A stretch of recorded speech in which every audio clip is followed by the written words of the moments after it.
My whole life I've loved engineering, just how things are put together, how to take things apart, how things are made, what aspects go into designing and building things. It's always like amazed me.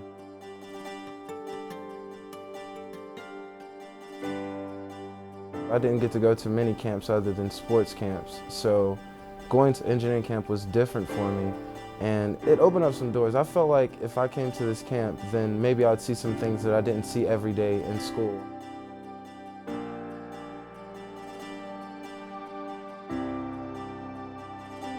A lot of programs do help kids, but they're not really interpersonal.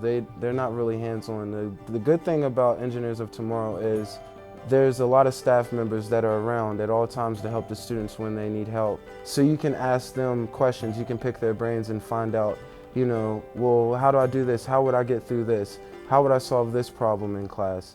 And having them being hands-on, that helps a lot more. Dr. Wynn was that guy for me. Back then, he considered me his long-lost son.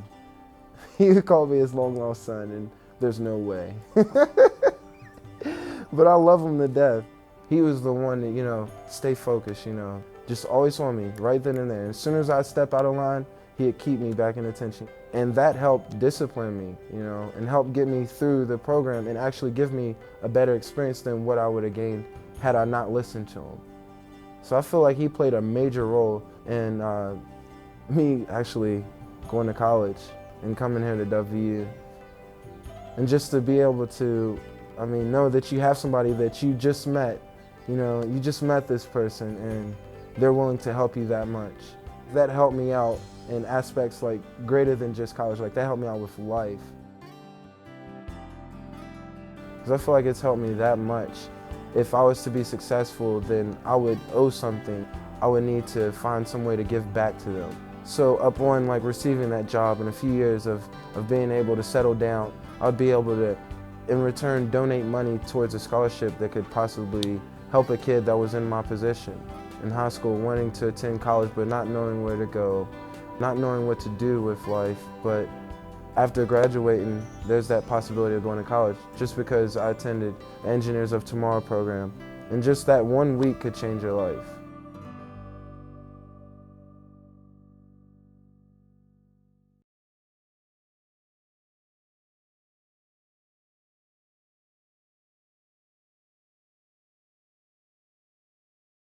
And now, from the College of Creative Arts on the campus of West Virginia University, under the direction of Jay Drury, assisted by Christopher Nichter, we are proud to present the award-winning Pride of West Virginia, the Mountaineer Marching Band. What's not to love? Their excitement, their music, their precision marching on the field. They're just an awesome group of young men and women.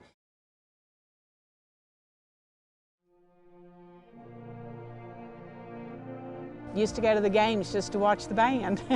So I'm really excited that they have chosen to stop in Princeton for a performance.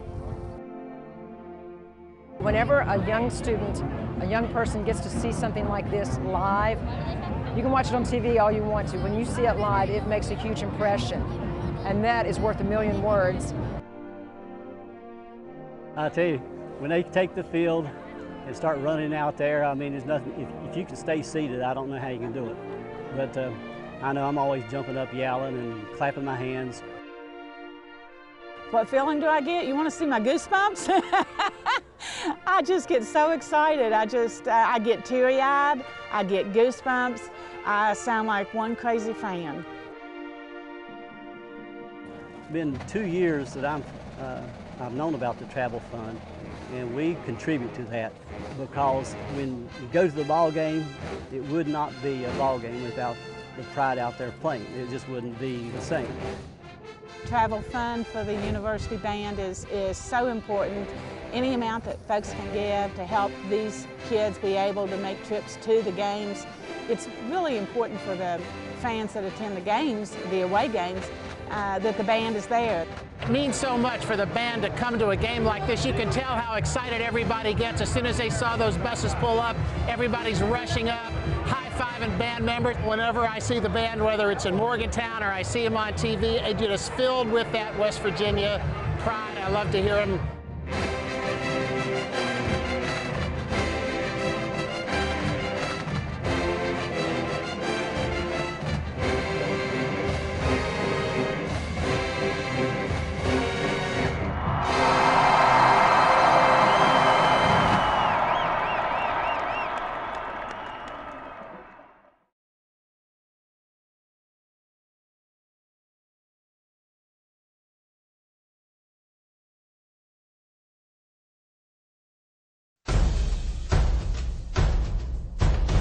At the NFL Scouting Combine, Memphis defensive tackle Dontari Poe tipped the scales at 346 pounds. He's 6'4" and ran the 40 in just 4.98 seconds while putting up 44 reps in the 225-pound bench press. At 21 years of age, Poe entered the draft a year early, and after starting 30 games in his career at Memphis and logging 98 tackles, 21.5 for a loss, and 5 sacks, he described what he still needs to work on to improve.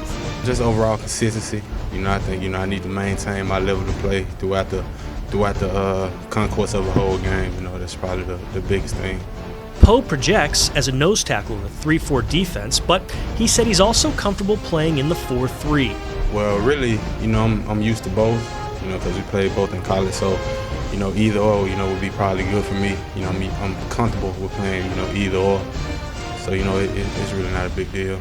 Poe led the way in Indianapolis in the bench press and said he's no stranger to hard work in the weight room. I love the weight room. I do. It's something, that I got into, in high school because, people always used to say college players are way bigger, faster, stronger. And when you get to college, they say the NFL is way bigger, faster, stronger. So, I never let up on it.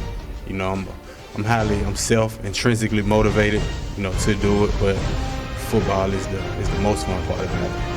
The Memphis Tiger also lit up when asked about whether or not he'd like to play for a defensive coordinator like Wade Phillips. They would be good too. I'm eager to play in the NFL. That's probably my biggest thing. It's been a dream for so long that wherever I go, I will work my hardest. I will give my all. So it'll be great.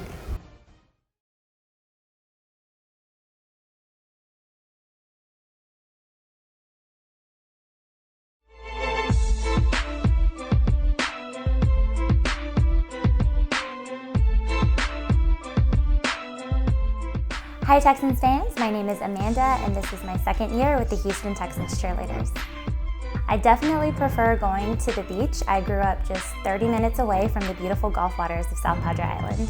If I was stranded on a deserted island, I'd probably take Bear Grylls from Man vs. Wild with me.